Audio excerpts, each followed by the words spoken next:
What's happening, people? My name's Alphie Valentine. I'm a businessman and mindset coach. Go check out my profile on WellQube.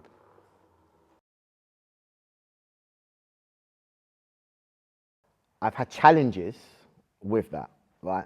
That's probably, I'd say, the most challenging part of my life, right? And I think it's purely and simply because it's a difficult one. It's a difficult one. I think routine is great, right? So I'm in a massive routine. I'm very military of my routine. Get up at 4:00, 4:30 latest every morning, meditate, read, do some form of exercise, right? And it's just about being conscious of what you put into your body. There's a big challenge of there's a right way, but there isn't, right? So, because I've done loads of diets. My name's Alphie Valentine. I sell high-end luxury items, be it whiskey, timepieces, art, pretty much everything, even handbags now. I have a side business that mentors and helps people with mindset and goal achievement. I'm originally from around the corner, East London. Moved from there to Surrey. It was a massive culture shock, and I wanted to be rich. I had no tools. I wasn't the greatest in school, got kicked out a number of times, so I just began reading, and it helped me to elevate my mind and just understand the potential through things like goal setting. So it pretty much changed my whole trajectory of my life.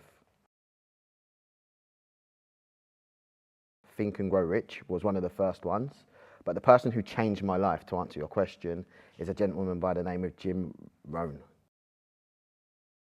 You don't get paid for your hour, you get paid for the value you bring in the hour, and it stuck with me. I didn't actually want to do it, if I'm being completely honest. I didn't want to do it. I just found myself taking things like morning meetings and everybody being super pumped up, which I didn't really like because that energy comes and then it goes, right? What people used to do after, the follow-up, the teaching, the sort of the continuation, led me to think that I might have a talent for this, right? I've got this small group of people, 6, and they were kind of like these elite. We called it the Mastermind Alliance. And yeah, it was quite intense. I used to make them, if anyone was late, it was 6:00 in the morning, on a Saturday, right after wild nights. And if they were late, they had to buy everybody in the group trainers. It was really, really committed. But even that group to this day, the things that we learned and shared, everybody in their own respective fields, and it's not all sales, it's various different ones. Everybody's done extremely well. That kind of made me think, yep, I can deliver a message in a way that people can relate to and understand. We're in an era, a world, the me economy, where we're just taught to be fake, right? And not be honest about who we really are and what gets us going. So the first thing I do with people is I just get them to strip back to, who are you? Like, I always use an example being naked in front of a mirror. Like, who are you at your deepest root? And as long as you can be honest about that, you can build. It doesn't matter who you are today, because you've got tomorrow. You can action steps, but you just have to be honest. I launch people, but in a friendly way. I'm not one of those go, go, go, go, go, or nothing else. I think I make them see the sense of taking the first step, because that's the most anxious, the most hard one, right? And when you get over that, I think inertia takes you the next step after the next step after the next step, and yeah. First thing I'd say is read. Find somebody in that sector that's done something that's similar. Read, study, because we're monkey see, monkey do is a very, very, very relatable and successful tactic. So I'd say start off there, just to give yourself confidence that somebody who's a human being, breathes the same air as you, bleeds the same as you, has done the same steps, and then we'd look at a plan, and then I'll just literally say, date, and call me on that date when it's done. And then we can take the next session. When people believe that you believe in them, but also on top of that, they know that you're relying on them, I think accountability is a great, great tool. And I think too many people, exactly as you said, focus on that end dream without thinking of just one piece. And how slowly doesn't matter, because it's not a race, right? But as long as you take the one piece and connect it to another piece, then the next day connect it to another piece, all of a sudden you've got this beautiful picture and it's like, I did that. I train every day. I have maybe one day a week off.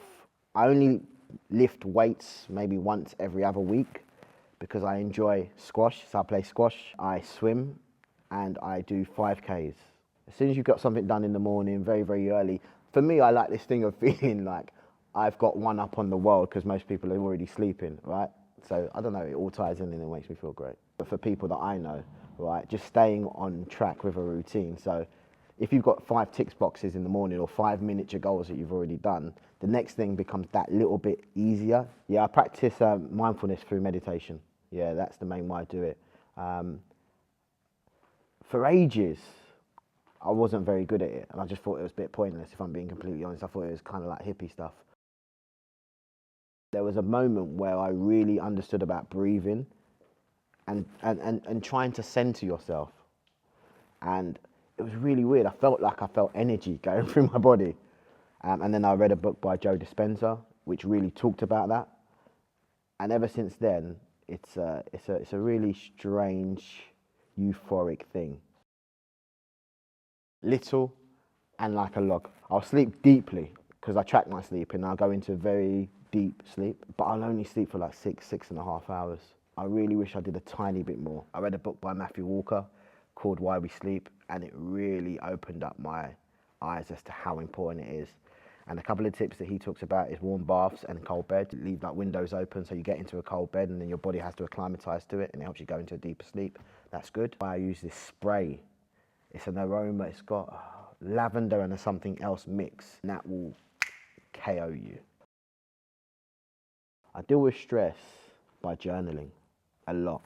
I've journaled properly, and my journals are a thing of art. Like I put all pictures in there, images in there, I write how I feel, all the things that I've done badly, all the things that I've done really, really well, and it's every single day, and I've kept it since 2015, and then I'll get it leather bound with a quote from the year that's really helped me, and I'm keeping this collection that I want to give to my kids so they can understand how I built me. Give people not an inheritance, give them your books, let them know how you did it.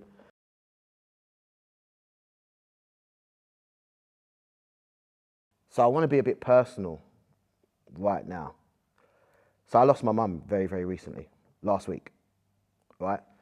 And not too many people know that. So I think I'd say, be prepared. That's it.